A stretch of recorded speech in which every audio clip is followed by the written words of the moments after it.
एक बार फिर से स्वागत है घटना चक्र में आपका। हम बात करेंगे ऐतिहासिक चुनाव पाकिस्तान में हो रहा है। 66 साल में शायद पहली बार है कि तालिबान हिंसा हमला से बिल्कुल बेखौफ होके पाकिस्तान के मतदाताओं ने वोट डाले और वोट डाल के पहली बार ये तय कर रहे हैं कि जमहूरियत वाली सरकार से दूसरी जमहूरियत की सरकार में सत्ता जाएगी। ये कितना कारगर साबित होगा या हो सकता है, इसका तो हमें इंतजार करना होगा। लेकिन सवाल है कि पाकिस्तान में इतने हिंसा, बम ब्लास्ट, हमले, तालिबान के धमकियों के बाद भी जिस तरह से लोग बाहर निकल के आए, आखिर पाकिस्तान का में लोग संदेश क्या दे रहे हैं, संकेत क्या मिल रहे हैं पाकिस्तान से। सबसे पहले जानते हैं पुष्पेंद्र से। पुष्पेंद्र पाकिस्तान में आज टेलीविजन के हिंदुस्तान में ब्यूरो चीफ हैं।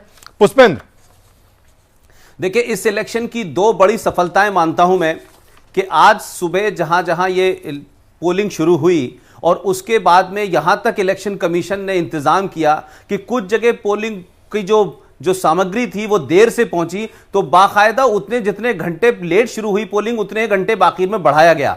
और कराची, पेशावर और क्वेटा, ये तीन वो शहर हैं जहां पाकिस्तान में बगैर इलेक्शन के भी धमाके होते रहते थे। आज जो हिंसा हुई है उसमें कोई 15 लोग मारे गए हैं। अगर हम ये कह दें चुनावी हिंसा पिछले एक महीने की निकाले तो कोई 100 लोग जो हैं इन धमाकों में और डायरेक्ट टारगेट किलिंग के अंदर मारे गए हैं। लेकिन बड़ी बात यह है कि 18 फरवरी 2008 को जब चुनाव हुआ था पिछला, उस वक्त मात्र 45 से 47% वोट पड़ा था। अब तक जो मेरी इत्तलात हैं, जब क्योंकि पाकिस्तान के अंदर तमाम सारी चीजें मैनुअल होती हैं, बहुत ज्यादा कम्युनिकेशन नहीं है, बहुत ट्राइबल एरियाज हैं, बहुत हिली एरियाज हैं, अभी तक जो इत्तलात मिली हैं उसके मुकाबले अब 55 से 60% मतदान पाकिस्तान में हुआ है। और इस मतदान में सबसे बड़ा रोल जो पहली बार मतदाता बने हैं, यंग जनरेशन के लोग हैं, जिन्होंने भारत और पाकिस्तान के बीच में न तो 65 की लड़ाई देखी है, न 71 की लड़ाई देखी है। उन्होंने एक नया पाकिस्तान देखा है, एक नया भारत देखा है, एक नया विश्व देखा है, लिहाजा उसकी रुचि बहुत रही है। अब तक पाकिस्तान में यह कहा जाता था कि जो सरकारें होती हैं उस सरकार को वो वोटर बनाते हैं जो गांव में रहते हैं, दूर दराज में रहते हैं, और सरकारों को गिराने वाले वो लोग होते हैं जो शहरों में रहते हैं। लिहाजा इस बार ऐसा कहा जा रहा है पाकिस्तान में कि अर्बन और रूरल दोनों वोटर जो हैं इस पाकिस्तान की जमहूरियत को मजबूत करने के लिए बड़ी तादाद में निकले हैं। बड़ी बड़ी कारें, महंगी कारें, उसमें लोगों ने यहां तक कहा कि इससे पहले हम वोट देने नहीं आए थे और हमें लगता है कि पाकिस्तान को अब शायद जमहूरियत की जरूरत है और हम इसको मजबूत करने के लिए बाहर निकले हैं। तो वहां भी बहुत गर्मी थी, आप देखें कि टेम्परेचर बहुत हाई था, उसके बावजूद भी वोटर परसेंटेज बहुत हाई हुआ है। कोई बड़ी घटना ऐसी नहीं घटी है जिससे इलेक्शन डिस्टर्ब हुआ हो। जहां जहां भी हुआ वहां इलेक्शन कमीशन ने 2 घंटे 3 घंटे उस पोलिंग को बढ़ाया है। जी अवधेश जी, हमले, हिंसा, सबसे बड़ी चीज तालिबान की धमकी। जो लोग बाहर में जो पाकिस्तान को जानते हैं वो यही कहते हैं तालिबान और पाकिस्तान लगता था सिनोनिमस हो गए। लेकिन ये चुनाव कुछ और कहानी बयां कर रही है क्या? देखिए, असल में हम लोग कई चीजें जो हैं तात्कालिकता के कारण पीछे के भूल जाते हैं। पाकिस्तान के इतिहास में सबसे स्वच्छ चुनाव 2008 का चुनाव था। अंतर्राष्ट्रीय ऑब्जर्वर आए थे दुनिया भर के, भारत से भी लोग गए थे, अभी भी है वहां अंतर्राष्ट्रीय। और नहीं, जो मुशर्रफ आज जेल में बंद है, उन्होंने अपने वादे के तहत वर्दी उतारी और कहा कि हम निष्पक्ष और चुनाव करा के दिखाएंगे। लोग उस समय वोट डालने आए और बाकी पीपीपी की सरकार बनी। तो आजादी के बाद पहला सबसे निष्पक्ष चुनाव 2008 में हुआ था। पाकिस्तान पर हम लोग आज से नजर नहीं रख रहे हैं। मेरे ख्याल है कि मैं स्वयं 77-78 से पाकिस्तान पर मैं बोलता, लिखता, पढ़ता रहा हूं।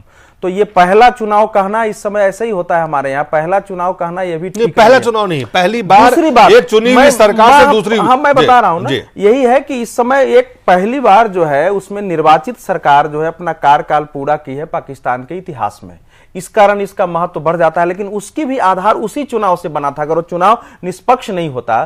दूसरी बात कि आप जानते ही हैं कि इस समय करीब करीब 3 करोड़ 60 लाख नए मतदाता जुड़े हैं। पाकिस्तान के वोटरों में पाकिस्तान के वोटर में करीब करीब 60% जो है वो 18 से जो है 35 साल के मतदाता हो चुके हैं। तो खासकर जो इमरान खान ने जो युवाओं का मुद्दा उठाया है इस बार, और जिस प्रकार से उन्होंने एक आधुनिक जीवन पद्धति की बात की है, तो कुछ शिक्षा के साथ जो उन युवाओं में वो सब भाव आए हैं, और मुशर्रफ की पॉलिसी के कारण जो एक मिडिल क्लास पैदा हुआ था, जो राजनीति से थोड़ा कटा रहता था, उसके पास संपन्नता आ गई है, गाड़ी आ गई है, उसको भी लगा है कि शायद इमरान के कारण हमारी जीवन शैली और कुछ की, तो इन सब कारणों से वोटर बढ़े। और सबसे वोटर बढ़ने का जो कारण है कि मुशर्रफ के समय पीपीपी और पाकिस्तान मुस्लिम लीग नून, ये दोनों सक्रिय नहीं थी इस रूप में, तो इनके जो समर्थक और हो थे वो उस रूप में वोटर नहीं। लेकिन मुझे से पूछेंगे तो मुझे इस चुनाव से उम्मीद नहीं है।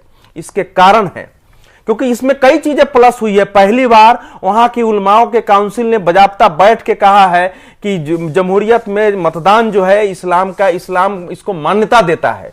दूसरी बात कि महिलाएं इसमें मतदान कर सकती हैं। ये उलमाओं का बैठना, 300 उलमा बैठे थे। वो जो तहरीके तालिबान पाकिस्तान के द्वारा था कि महिलाएं मत न डाले, वो है कबीला क्षेत्र से महिलाएं भी आ रही हैं, वो सारा कुछ हो रहा है। लेकिन अब देखिए क्या है वहां स्थिति। अहमदिया लोगों ने चुनाव का बहिष्कार कर दिया। जानते हैं अहमदिया लोग कहां से गए, उनके पास हजारों पर इतना हमला हुआ है। एएनपी के उम्मीदवारों को मारा जा रहा है। एक व्यक्ति जो बाहर से आया, वो एकदम से कुछ भी रहा हो, दुनिया के इतिहास में बगैर आरोप सिद्ध किए हुए बिल्कुल उसका सारा उम्मीदवारी पर्चा खारिज कर दिया जाए, ये सामान्य घटना नहीं है। अंततः उनकी पार्टी के जो 170 उम्मीदवार थे, उसने चुनाव बहिष्कार का ऐलान कर दिया है।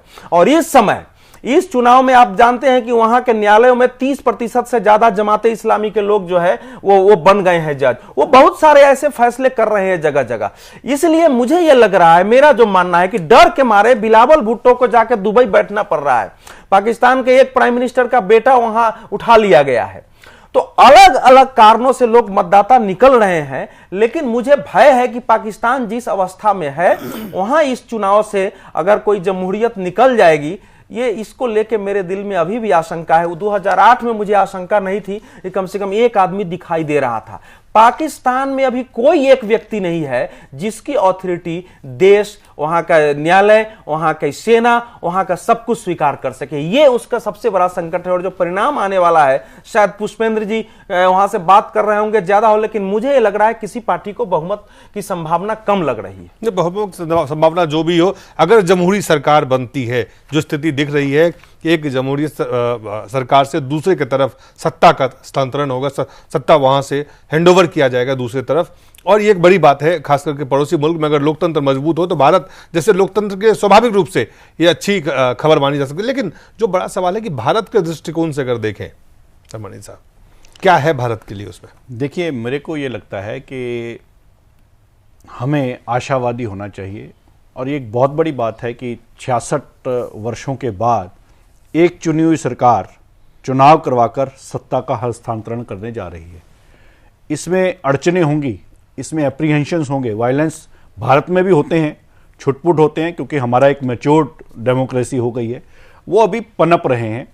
और मुझे लगता है कि हमें कहीं ना कहीं कुछ ग्रेस उनको देना चाहिए। जिस वातावरण में चुनाव वहाँ पर हो रहे हैं, जिस प्रकार की स्थितियों से पाकिस्तान गुजर रहा है, जिस प्रकार की डिपेंडेंस उसकी अमेरिका के ऊपर है, जिस प्रकार की डिपेंडेंस उसकी सऊदी अरेबिया के ऊपर है, इन सारी परिस्थितियों के बावजूद एक इस्लामिक कंट्री के अंदर चुनाव होना और चुनी हुई सरकार द्वारा सत्ता का हस्तांतरण करना एक बड़ी घटना है। नहीं, इस्लामी तो बांग्लादेश में होता है सर, नहीं, वो जो आप, मैं पाकिस्तान की इसलिए बात कर रहा हूं कि पाकिस्तान डिक्टेटरशिप के अंडर रहा है। बांग्लादेश का इतिहास इस प्रकार का अभी तक नहीं रहा है। वो बड़े कम समय के लिए अगर तानाशाह के अंडर रहा है तो रहा है, उसके बाद वो चुनावी होता रहा है जब से बना है। मेरा ये मानना है कि इस पूरे 66 वर्षों के अंदर लगभग 2 दर्जन के आसपास वहां पे प्राइम मिनिस्टर रहे। 23 अब 2 दर्जन के आसपास में कहना वही 24 नहीं 23 हो गए। तो अब वो 23 प्रधानमंत्री होना एक छोटे से नहीं, तो आप 47 में आजाद हुए। सुनिए, पाकिस्तान 56 में आजाद हुआ है। 56 तक वहां ब्रिटिश मोनार्क वहां का राजा होते थे और महाराजा। देखिए वो जो आप बात कह रहे हैं वो सिर्फ 9 वर्ष का फर्क है। 9 वर्ष का फर्क बहुत बड़ा फर्क नहीं होता है। आप ये तो मान के चलेंगे कि वहां का जो इतिहास रहा है वो जिस प्रकार का आतंक का रहा है, जिस प्रकार का उनके कारण हमें चिंता रहती रही है, हमारी सरहदें, हमारी सीमाएं आतंक के कारण चिंतित रही हैं। मुझे लगता है कि यहां पर चुनाव में एक लोकतांत्रिक प्रक्रिया से चुनाव अगर कोई नेता आएगा तो धीरे धीरे, मैं ये नहीं कहता कि इमीडिएटली अभी इसी चुनाव के बाद हमें कोई बहुत अच्छी खबरें वहां से मिलनी शुरू हो जाएंगी। शुरुआत आप देख रहे हैं, शुरुआत मुझे लगता है एक अच्छी शुरुआत की तरफ कदम बढ़ रहा है। पुष्पेंद्र, दो व्यक्ति हैं वहां पे, नवाज शरीफ के अलावा इमरान खान। जैसा अवधेश जी कह रहे हैं कि किसी एक दल को वहां पे शायद बहुमत ना मिले। एक बात और जोड़ना चाहूंगा, क्योंकि मैं इस कार्यक्रम में आने से पहले सुन रहा था कि वहां चुनाव की गिनती शुरू हो गई है। ये जो दोनों आपने नाम लिए हैं, इमरान खान अपनी कंस्टिट्यूएंसी से और नवाज शरीफ अपनी कंस्टिट्यूएंसी से प्राथमिक बढ़त बना चुके हैं, नहीं बढ़ा चुके हैं। अभी तो वो ये जो स्थिति है कि एक पार्टी को बहुमत नहीं मिलने की स्थिति में क्या लोकतंत्र जो अभी मजबूत होता हुआ थोड़ा सा दिख रहा है वो कमजोर होगा, या कि जो अब जो नींव डाल दी गई है? पीपीपी को भी बहुमत नहीं था पिछली बार, पीपीपी को भी बहुमत नहीं था। इसके जिस तरह से पीछे हुआ है वो भी आगे भी चलेगा। पुष्पेंद्र, इसमें एक सबसे बड़ी बात मैं बताऊं जो मुझे इस बार लगती है कि पाकिस्तान तहरीक-ए-इंसाफ पार्टी, जिसके जो सदर हैं जनाब इमरान खान साहब, वो पिछली बार 7 जगह से खड़े हुए थे। लोगों ने उनका मजाक उड़ाया कि एक ओवर में 6 बॉलें होती हैं, आप तो एक नो बॉल भी मिलाकर के 7 जगह से खड़े हुए और 7 जगह से उनकी जमानत जब्त हो गई। लेकिन इस बार पीपीपी पूरे पाकिस्तान में सबसे ज्यादा बैकफुट पर है। उनके जो बेनजीर का खानदान है, जो भुट्टो का खानदान है, उस खानदान से कोई आदमी कैंपेन में नहीं है, और जो उसके सदर हैं वो मुल्क से बाहर चले गए हैं। जो चेयरमैन की हैसियत में हैं वो पाकिस्तान के सदर हैं। जुडिशरी ने उनके ऊपर बैन लगा दिया है कि जब तक आप पाकिस्तान के सदर हैं आप किसी किस्म की रैली नहीं कर सकते हैं। लिहाजा इस वक्त पाकिस्तान पीपल्स पार्टी, जो मिडिल क्लास की पार्टी, जो क्रांति की पार्टी मानी जाती थी, जिसके तहत पाकिस्तान के अंदर तमाम जमहूरियत की लड़ाई लड़ी गई, वो पार्टी आज पाकिस्तान के इस पूरे चुनाव से बहुत पीछे नजर आती है। और वो जो वैक्यूम क्रिएट हुआ है, उस वैक्यूम को इमरान खान की पार्टी ने बहुत तेजी से भुनाया है। ये हम सब जानते हैं कि पाकिस्तान जो अगर हम 4 हिस्सों में डिवाइड करें उसको, चाहे वो सिंध हो, बलूचिस्तान हो, खैबर पख्तूनख्वा हो और पंजाब हो, आज भी पाकिस्तान के अंदर चाहे आर्मी हो, चाहे सत्ता हो, व्यवस्था हो, उस सब में पंजाबियत का जो है जबरदस्त वर्चस्व है। तो सबसे ज्यादा सीट भी तो वही है। नहीं, मैं दूसरी बात कह रहा हूं कि इमरान खान पश्तो है, पठान है, लेकिन इमरान खान लाहौर में पैदा हुए हैं और इसके बावजूद भी उन्हें पंजाबी नहीं माना गया। जो सबसे बड़ा प्रांत है पंजाब का, अगर सीटों के बंटवारे से हम देखें तो पाकिस्तान के अंदर पंजाब से 147 सीटें, सिंध से 61 सीटें, खैबर पख्तूनख्वा जिसे हम जो केपी के कहते हैं उससे 35 सीटें, बलूचिस्तान से 14 सीटें। तो आप अगर देखें तो जो सीटों का बंटवारा है, जैसे हम उत्तर हिंदुस्तान में कहते हैं कि दिल्ली का रास्ता उत्तर प्रदेश से होकर जाता है क्योंकि 80 सीटें हैं, तो आज भी पाकिस्तान के पंजाब प्रांत में जितनी जबरदस्त पकड़ नीचे तक नवाज शरीफ नून की है, मुस्लिम लीग की है, उतनी किसी की नहीं है। तो अब यह कहा जा रहा है कि वहां 2 लोगों में टक्कर है कि जो जगह पीपीपी की हुआ करती थी उस वैक्यूम को इमरान खान भरने जा रहे हैं। और इमरान खान जो है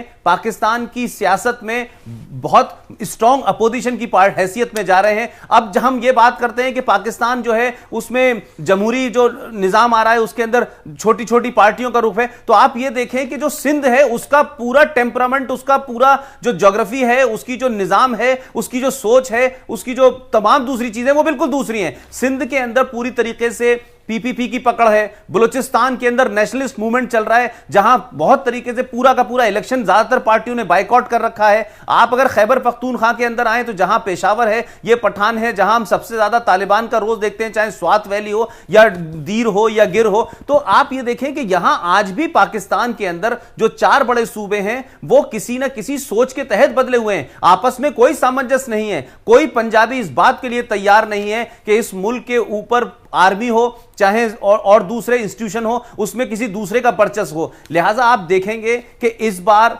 जो सबसे बड़ी बात पीपीपी के बारे में कही जा रही है, उनके अपने कार्यकर्ता कह रहे हैं कि पाकिस्तान का जो फाउंडर था वो शिया था, पाकिस्तान का सदर शिया है और इस दौर में सबसे ज्यादा शियाओं के ऊपर हमले हुए हैं, सबसे ज्यादा वो मारे गए हैं। और बिलावल भुट्टो ने अपनी एक मीटिंग में कहा कि हमने इन मुद्दों को जितनी तेजी से और जितनी शक्ति के साथ उठाना चाहिए था नहीं उठाए। तो इन तमाम चीजों से पीपीपी की पूरी स्पेस को पीटीआई ने ले लिया है। और जो अब तक बात की जा रही है उसमें ऐसा लगता है नंबर पर नवाज शरीफ आएंगे, नंबर 2 की पोजीशन में पीटीआई होगी, और फिर जो एमक्यूएम है, एएनपी है या और दूसरी दीगर जमातें हैं वो रहेंगी। लेकिन जो बड़ी बात है वो ये है कि इस वक्त जो ट्रांजैक्शन पीरियड है, हम कह सकते हैं कि पहली बार एक जमहूरी सरकार जो है वो दूसरी जमहूरी सरकार को चुन रही है। बड़ी बात यह है कि अमेरिका की तरफ से इस वक्त पूरी दबाव है फौज के ऊपर कि वो किसी किस्म की मदाखलत न करे। और इस मदाखलत न करने के पीछे यह है कि आज कयानी साहब वोट डालने गए और उसके बाद उन्होंने कहा कि जमहूरियत को मजबूत होना चाहिए। Chief justice of Pakistan vote डालने गए, उन्होंने कहा कि नहीं, जमहूरियत को मजबूत होना चाहिए। तो हम ऐसा नहीं कह सकते कि हमें कोई उम्मीद नहीं है। जिस नाउम्मीदी से पाकिस्तान आज आगे बढ़ रहा है, हमें इतनी तो उस पर उम्मीद करनी चाहिए कि अगर भारत में भी चुनाव होते हैं तो हम ये नहीं कह सकते कि किसी एक पार्टी का आएगा। यहां तो 28 पार्टियों का गठबंधन है और गठबंधन के चलते इस देश की विदेश नीति बदल जाती है। कम से कम पाकिस्तान भारत के प्रति अपनी विदेश नीति तो नहीं बदलता। दो सवाल है आपसे भी, अवधेश जी से भी। पहले अवधेश जी से पूछते हैं कि आप अगर देखें इमरान खान के बारे में बताया जाता है कि आर्मी का उन्हें समर्थन प्राप्त है। पाकिस्तान में आर्मी और आईएसआई का जिन्हें समर्थन प्राप्त होता है वो सबसे मजबूत दावेदार सत्ता का ऐसे भी माना जाता है।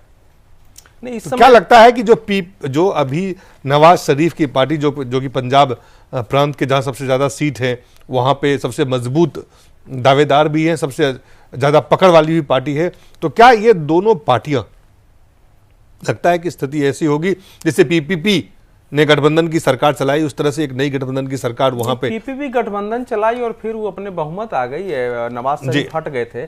ऐसा है कि वहां पाकिस्तान में एक ही पार्टी रही है अभी तक जिसका कि पूरे पाकिस्तान में उसके समर्थक थे, वो पीपीपी थी। उसको पंजाब में भी समर्थन था, सिंध में भी था, खैबर पख्तूनख्वा में भी था, बलूचिस्तान में भी था। अब इस समय वो कमजोर पड़े, उसकी जगह को कौन भर रहा है, ये बात सही है। लेकिन हम ना भूलिए अभी जरा परिणाम आने पर पता चलेगा कि पाकिस्तान में अलग अलग, जैसे जमात इस्लामी भी खड़ी है कुछ क्षेत्र में, उसके पिछली बार तो सब हार गए थे, पिछली बार सारे कट्टरपंथी लगभग हार गए थे।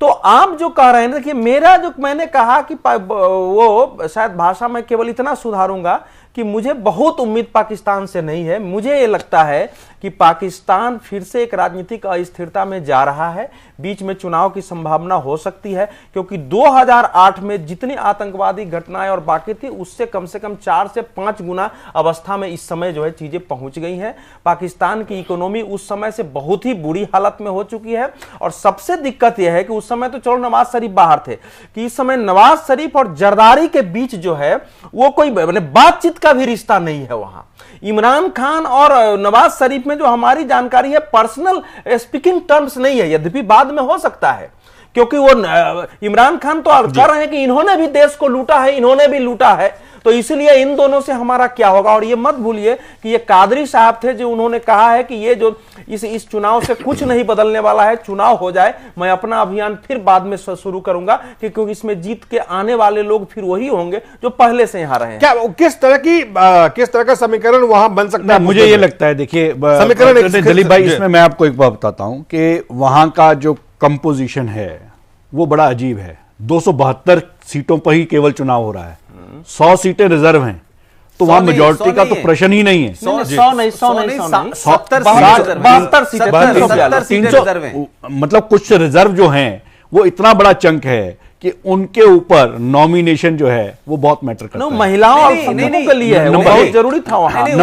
पुष्पेंद्र, उसमें एक टेक्निकल चीज को समझें कि पाकिस्तान के अंदर 272 सीटों पे डायरेक्ट चुनाव होता है। और जो महिलाओं के लिए 60 सीटें और 10 सीटें अकलियत यानी माइनॉरिटी या अल्पसंख्यकों के लिए रिजर्व है। इस पे चुनाव नहीं होता है। इसका जो डिवीजन होता है कि जो जितने ज्यादा सीटें लाएगा उसके परसेंटेज में उतनी सीटें इस रिजर्व कोटे की उसको देंगी, पार्टी जिसको नॉमिनेट करना चाहे कर दे। महिलाओं की जो सीटें हैं वो अकॉर्डिंग टू द वोट जो लोग सीटें जीतते हैं उस हिसाब से भरते हैं। तो लिहाजा ये महत्व नहीं है। महत्व ये कि जो सबसे बड़ी पार्टी होगी उसको ज्यादा बड़ा चंक मिलेगा, दोनों का 10 में से भी और 60 में से भी। नहीं तो किस तरह के गठबंधन आप वहां देख रहे हैं? देखिए, आखिर में पाकिस्तान के अंदर गठबंधन, फिर भी आप कितना कह लें कि इमरान खान पेशावर और जो शहरी इलाके हैं पंजाब के, उससे ज्यादा बाहर नहीं जाएंगे। गठबंधन आखिर में फिर मुस्लिम लीग नून यानी नवाज शरीफ, पीपीपी, एमक्यूएम और एएनपी के बीच होगा, क्योंकि पिछली बार बड़ी पार्टी की हैसियत में पीपीपी उभरी थी, इस बार बड़ी पार्टी की हैसियत में नवाज शरीफ होंगे। आप यूं मान लें कि नंबर 2 की हैसियत में पीपी होगी और नंबर 1 की हैसियत के अंदर नवाज शरीफ होंगे। पाकिस्तान जो तहरीक इंसाफ पार्टी है वो उस हैसियत में नहीं जाएगी, सीटें जरूर लाएगी, लेकिन आज भी पाकिस्तान के अंदर पॉलिटिक्स सिर्फ युवाओं के वोट देने से, कुछ शहर में वोट देने से नहीं है। आज भी जो पाकिस्तान है उसका बहुत बड़ा हिस्सा गांव में, देहात में बसता है और वहां परंपरागत लोग परंपरागत तरीके से चीजों को समझते हैं। इमरान खान की अपील जो है वो पाकिस्तान के जो युवा लोग हैं उनके बीच में है और युवा सब कुछ करेंगे ऐसा तो नहीं है। किस तरह के सत्ता का गठबंधन आप देख पा रहे हैं, मैं ये जानना चाहता हूं। बताए ना, एमक्यूएम, एएनपी। मैं कहता हूं नवाज बिगेस्ट पार्टी जो है नवाज शरीफ और एएनपी, नवाज शरीफ के साथ हिंदुस्तान के लिए क्या संदेश है उसमें? देखिए, बहुत कम शब्दों में नवाज शरीफ ने एक चीज बिल्कुल साफ कर दी है कि I will be the boss, the prime minister will be the boss of the country, no army, no ISI.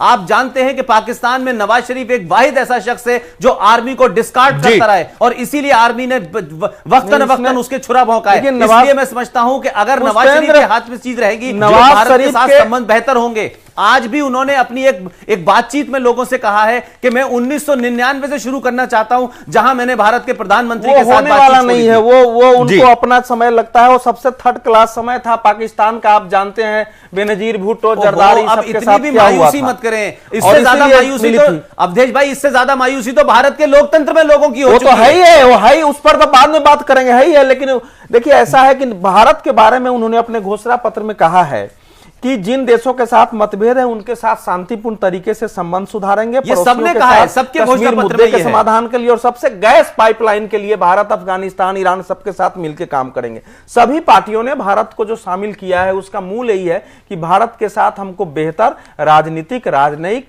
और आर्थिक संबंध रखना पड़ेगा। जी, आखिर में क्या लगता है कि जो आतंक का जो वहां मुझे फसल होता है, ये जो अभी इन्होंने पढ़ा है, मुझे ये लगता है, बहुत कम शब्दों में मैं वही बताने लगा हूं कि सभी पार्टियों ने भारत को महत्व दिया है, भारत के साथ संबंधों को महत्व दिया है। ये अपने आप में एक महत्वपूर्ण पॉजिटिव लोकतंत्र के लिए पॉजिटिव इंडिकेशन है और जो भी सरकार आएगी वो भारत के साथ संबंध बनाएगी, ऐसे संकेत मिल रहे हैं। जी, बहुत बहुत धन्यवाद भूपेंद्र जी और पुष्पेंद्र जी और अवधेश जी, आप सबका बहुत बहुत धन्यवाद।